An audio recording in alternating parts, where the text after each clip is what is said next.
Hello, I'm Super Orange Cat here. I'm today covering Toonami's ratings from this past Saturday, February 18th, 2023.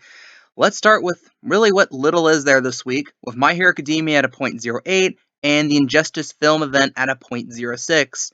The episode of Primal and the rerun of the Rick and Morty special that followed are unknown. Ratings are unknown at this time.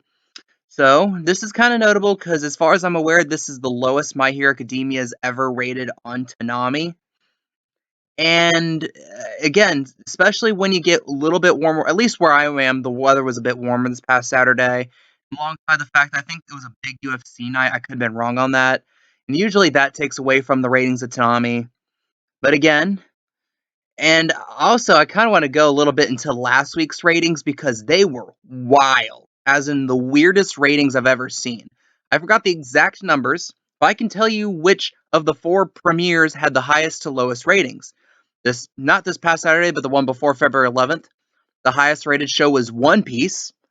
Then it was Naruto. Then it was My Hero Academia, and then the Made in Abyss Season 2 finale. Which is just wild, considering one, My Hero Academia's only one other time I could think of ever got built on ratings, and that was the very first episode of Yashahime that aired like 3-4 years ago at this point. So that rarely gets built on. And of course, Made in Abyss had a very poor send-off ratings-wise for an episode I thought was pretty solid. And a little bit more on Made in Abyss in a moment, and why I'm a little bit pessimistic about its future. But again, yeah, this is to sum it up here this week. Pretty poor week for ratings. And this week, also notably, you might notice this is a picture of Uraraka Ochako from My Hero Academia, because this is the first week I can't simply put a Made in Abyss image on. Which is a bit baffling, not baffling, a bit sad for me because now I have to actually dig deeper and deeper for these images and to find images I haven't used before. But again, sum up all parts, My Hero Academia, .08, and Injustice, the Batman movie, a .06. The next couple weeks will also be special event weeks. You have the Ball Masters special event, I think rerunning, I don't even think it's the premiere, airing.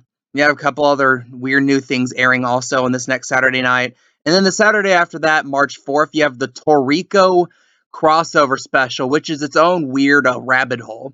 Toriko was basically Toei Animation's attempt to try to basically recreate the magic of Dragon Ball in One Piece.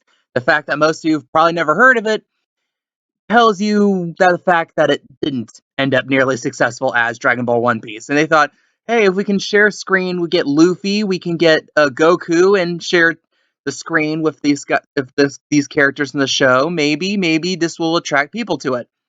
And to the fact, this is interesting. The fact too, this is years old, but this is the first time the dub is ever airing. And actually, to this point, most people thought the dub never existed. Like, they never even bothered with it. Apparently, they did. Toonami's already confirmed it will be the dub. Note, it's not this Saturday night. It's the one after that, March 4th. March 11th, we have no information yet, but there's 2 open slots. So either they do another weird special event for another week, which is plausible, or they actually have a new license that they picked up.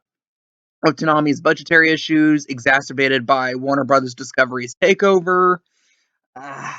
We might not get a good name one. Again, I'm going to keep saying Tiger and Bunny until we eventually get it. It really fits the Toonami mold. It's older. I think it's Sunrise. It might be Sentai or Sunrise. I want to say Sunrise, which, again, Toonami can very easily get the rights to because of Yashahime, so that's fair play.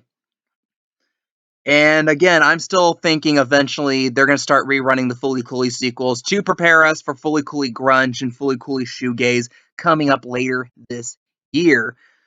And yeah, so we're in a weird little intermediary period where we don't have an exact idea which direction we're going to go.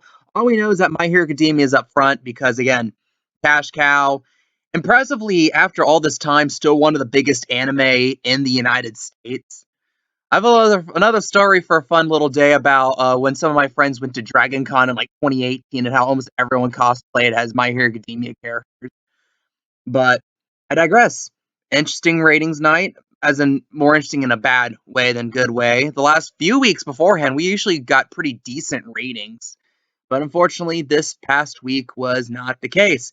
If you like this content, if you want more Toonami Super Orange Cat content, please like, please subscribe. Please drop rumbles. Please do whatever you can. I am the Super Orange Cat, and that is all.